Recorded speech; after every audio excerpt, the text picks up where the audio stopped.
pas d'autres termes. Ça claque, c'est stylé, la. Donc je dis égérie, bon.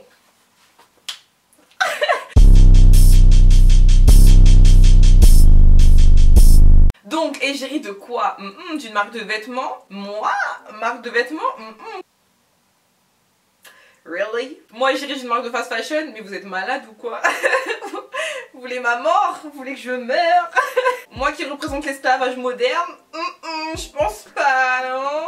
Des employés d'usine là qui sont payés des 5 francs 6 sous? Moi qui représente des litres et des litres, qu'est-ce que je dis? Des tonnes de litres d'eau gaspillée et polluée par les produits chimiques. Tout ça pour fabriquer un t-shirt? Moi? Nope. Moi qui représente le gaspillage textile et les tonnes de vêtements qui sont brûlés chaque année parce qu'on sait pas quoi en faire. Ah non, c'est pas moi ça. Je te parle pas de la pollution due aux pesticides, je suis encore gentille. Je te parle pas des kilomètres qu'ils font en avion et en bateau, tes vêtements et tous les produits pour les faire, je suis gentille. Et je te parle pas de toutes les populations qui sont privées d'eau à l'heure actuelle à cause des produits chimiques déversés. À cause des produits chimiques, des vêtements, tatati tatata. Je te parle pas non plus de ça, je suis gentille. Moi j'ai fait le choix de représenter la vraie mode, le vrai style, sans culpabilité derrière, avec une éthique, les friperies et la mode éco-responsable. Comment je suis de bonne humeur aujourd'hui, why? Damn girl! Avec Crush On. C'est pas exactement une marque de vêtements, en fait c'est une start-up qui réunit justement plein de friperies et de boutiques éco-responsables sur leur site, mais qui organise aussi des événements dans Paris de vente éphémère, donc dans des lieux sympatoches, sympathiques, tout ça, et j'ai mon oreille qui chauffe là, oh.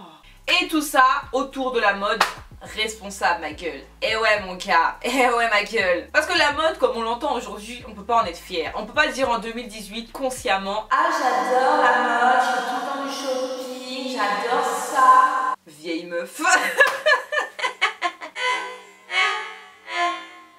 Je sais pas comment ça peut être encore stylé dans la bouche des gens, je sais pas. Faut être vraiment déconnecté du monde réel, je pense. Mais je vous rappelle quand même que j'ai été cette personne pendant des années. Et c'est bien pour ça que si moi je ne trouve plus d'excuses à continuer à porter des vêtements neufs de marque ni made in France, ni éco-responsable, ni éthique, ni quoi que ce sais-je, c'est que vraiment c'est la merde, c'est que vraiment il n'y a aucun respect, c'est que vraiment derrière le mot mode c'est le néant. Parce que moi, j'étais fashion addict, sneakers addict. Si moi, j'ai changé de camp, si moi, je me suis réveillée, c'est que vraiment, ceux qui ne sont pas réveillés, ils font exprès. C'est pas possible, ils font exprès. Donc oui, on peut aimer la mode, mais seulement et uniquement, seulement si on a fait le choix de mieux consommer et de choisir non seulement les marques, mais aussi les lieux où on achète.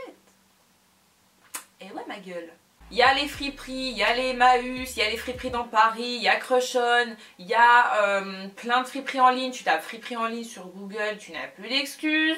Ou sur Ecosia, ou sur Lilo. Lilo, super moteur de recherche au passage, je vous conseille. Donc bref, Crush On, j'ai commencé à collaborer avec eux au mois de juillet. Et c'était pour une espèce de collab en mode, je choisis une espèce de collection, je fais une sélection de vêtements. Et j'avais fait participer d'ailleurs 2 abonnés, Roxana et Maeva. Donc voilà, c'était super sympathique.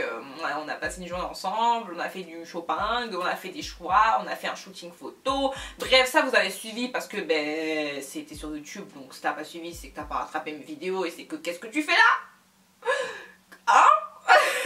Donc en gros cette fois-ci c'était pour un gros vintage market dans un lieu qui s'appelle le Consulat à Paris. Et c'est un grand lieu, genre vraiment gigantesquissime. Et ils ont vu un peu les choses en grand parce que c'était un week-end entier, donc c'était sur 2 jours l'événement.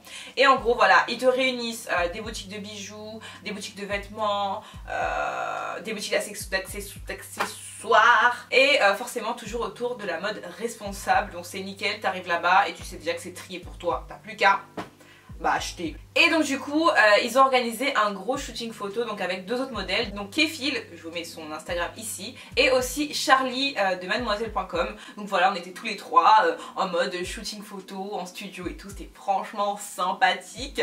Première fois de ma vie qu'on m'a posé des fossiles, première fois de ma vie qu'on m'a fait autant de coiffures dans mes cheveux. Je pensais qu'il y avait 2 coiffures possibles, c'est-à-dire des tresses et ça. Mais en fait non. Oh mon dieu, j'ai eu super peur. Ah, j'ai eu la peur de ma vie là. Attends, la dernière fois qu'on m'a fait des boucles, c'était en 2000. Ah, ça a l'air chaud. C'est un moment où je filme en plus. Petite coiffure, petit make-up, petite tenue. Enfin, pas petite tenue, enfin, petite tenue. Enfin, tu m'as comprise. Tu m'as comprise. Tu m'as capté, tu m'as... Hein On a imprimé ma gueule un petit peu partout. C'était un peu bizarre d'ailleurs de se voir de partout comme ça, en grand partout, c'était franchement sympathique. Ouais. À l'événement de Crush On, j'ai pu rencontrer et revoir certaines d'entre vous. Parce que oui, sachez que si vous êtes sur Paris, vous aurez plus d'une occasion de me voir, de me rencontrer. Et d'ailleurs, il y a probablement une collection qui va arriver prochainement. Et puis en plus de ça, je ferai en sorte sûrement de vous faire participer, vous. Donc ça, j'ai trop hâte, j'ai content, vraiment. Et voilà, l'événement était super cool, il y avait vraiment de tout. Il y avait des bijoux, des vêtements, des accessoires, il y avait un photocall, enfin je sais pas si ça se dit comme ça, en fait un photocall. Mais en gros, t'avais des photographes qui étaient là pour se faire un shooting sur fond bleu avec des accessoires et tout. Donc je vais parler leur compte Instagram quelque part pour que vous alliez voir et pour vous montrer un peu comme c'était cool. D'ailleurs, n'hésitez pas à me suivre sur Instagram et sur Twitter hein, pour pas rater les prochains événements, etc. Parce que la plupart du temps, en fait, je le dis sur Twitter et sur Instagram parce que le truc là, l'onglet communauté sur YouTube, personne ne le calcule, tout le monde s'en carre le coquillon. Donc du coup, bah... Twitter, Instagram, Facebook à la limite. Donc voilà, c'est une petite vidéo pour vous raconter un peu ma vie, pour vous montrer un peu les dessous, les backstage, des trucs comme ça. Et puis bah, pour vous tenir au courant de ma vie. Pour ceux que ça intéresse en tout cas. Donc voilà, j'espère que cette petite vidéo vous a plu. Et sur ce, je vous fais de gros bisous. Et je vous dis à bientôt. Bye!